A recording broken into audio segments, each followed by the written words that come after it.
नमस्कार। आज हम एक बहुत ही अलग, एक बहुत ही दिलचस्प सवाल पर बात करने वाले हैं। एक ऐसा सवाल जो शायद सुनने में थोड़ा अजीब लगे। क्या होता अगर भारत और पाकिस्तान दोस्त होते? देखिए, 75 साल से भी ज्यादा का जो इतिहास रहा है वो तनाव भरा रहा है। लेकिन आज चलिए उस सबसे हटकर एक अलग, एक शांतिपूर्ण भविष्य की कल्पना करते हैं। अब तक की कहानी तो हम सब जानते ही हैं, बंटवारा, जंगें और एक गहरा अविश्वास।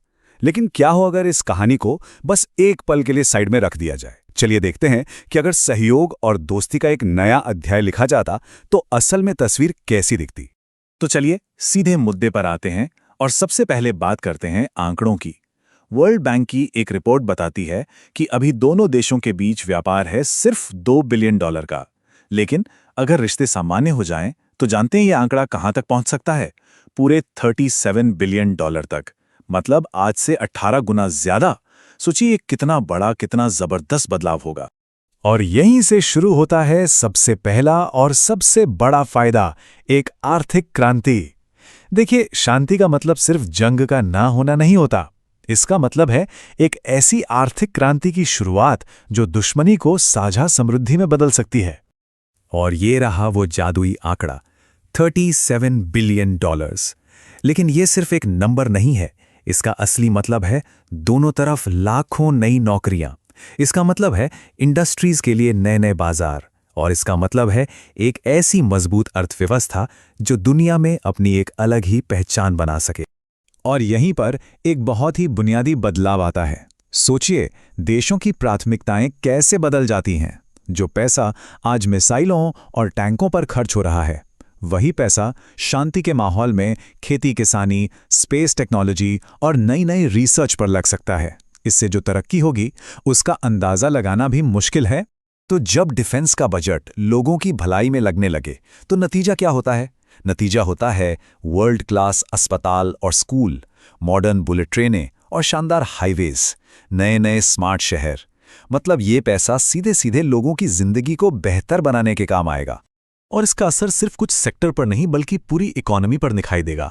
एक्सपर्ट्स का तो ये भी मानना है कि अगर इस इलाके में शांति हो जाए तो दोनों देशों की जीडीपी ग्रोथ रेट में हर साल 1.5 से 2.5% का इजाफा हो सकता है। ये आर्थिक विकास को एक नई ही रफ्तार दे देगा। अच्छा, तो इकोनॉमी के बाद दूसरा सबसे बड़ा फायदा क्या है? वो है कनेक्टिविटी। शांति सिर्फ दिलों को ही नहीं बल्कि सड़कों, पाइपलाइनों और व्यापार के रास्तों को भी जोड़ती है, जिससे ऊर्जा और व्यापार के वो दरवाजे खुलते हैं जो आज तक बंद हैं। इसका एक बहुत बड़ा उदाहरण है तापी पाइपलाइन। तुर्कमेनिस्तान, अफगानिस्तान, पाकिस्तान और भारत। ये वो प्रोजेक्ट है जो कई सालों से अटका पड़ा है। शांति के माहौल में ये हकीकत बन सकता है। इससे भारत को सस्ती और जरूरी ऊर्जा मिलेगी और पाकिस्तान को ट्रांजिट फीस के तौर पे मोटी कमाई होगी। तो इस बेहतर कनेक्टिविटी से 3 बड़े रास्ते खुलते हैं। पहला, भारत को सेंट्रल एशिया के बाजारों तक एक सीधा ट्रेड रूट मिल जाएगा। दूसरा, पाकिस्तान पूरे दक्षिण एशिया का एक लॉजिस्टिक्स हब बन सकता है। और तीसरा, हमारी ऐतिहासिक ग्रैंड ट्रंक रोड एक बार फिर व्यापार और तरक्की से गुलजार हो उठेगी। अब बात करते हैं उस फायदे की जो पैसों और सड़कों से भी कहीं बढ़कर है, इंसानी और सांस्कृतिक जुड़ाव। देखिए, अर्थव्यवस्था और इंफ्रास्ट्रक्चर से भी ज्यादा शांति का सबसे बड़ा फायदा लोगों को होता है।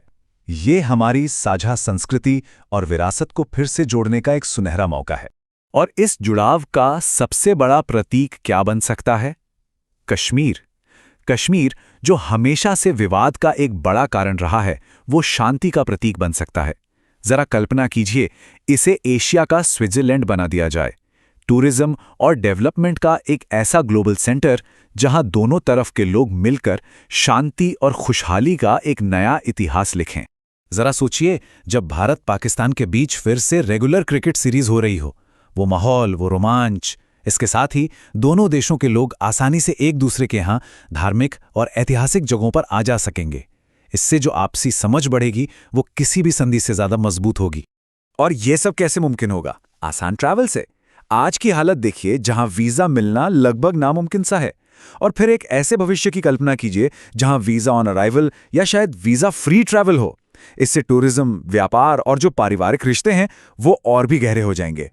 और चौथा और शायद सबसे बड़ा नतीजा क्या होगा? एक ग्लोबल सुपर पावर का उदय। तो जब ये सब चीजें एक साथ जुड़ती हैं, मजबूत इकोनॉमी, जबरदस्त कनेक्टिविटी और गहरा सांस्कृतिक जुड़ाव, तो ये सिर्फ दो देशों की दोस्ती नहीं रह जाती, ये पूरे दक्षिण एशिया के एक महाशक्ति के रूप में उभरने की कहानी बन जाती। जी हाँ, शांति और सहयोग के साथ पूरा दक्षिण एशिया मिलकर दुनिया का एक सबसे मजबूत इकोनॉमिक ब्लॉक बन सकता है, एक ऐसा ब्लॉक जो ताकत और समृद्धि में यूरोपियन यूनियन जैसे संगठनों को भी टक्कर दे सकता है। और अंत में ये एक लाइन इस पूरी चर्चा का सार है: युद्ध हमें गरीबी देता है, दोस्ती हमें समृद्धि देगी। ये एक बहुत ही सीधी और सच्ची बात है जो हमें शायद भविष्य का रास्ता दिखाती है।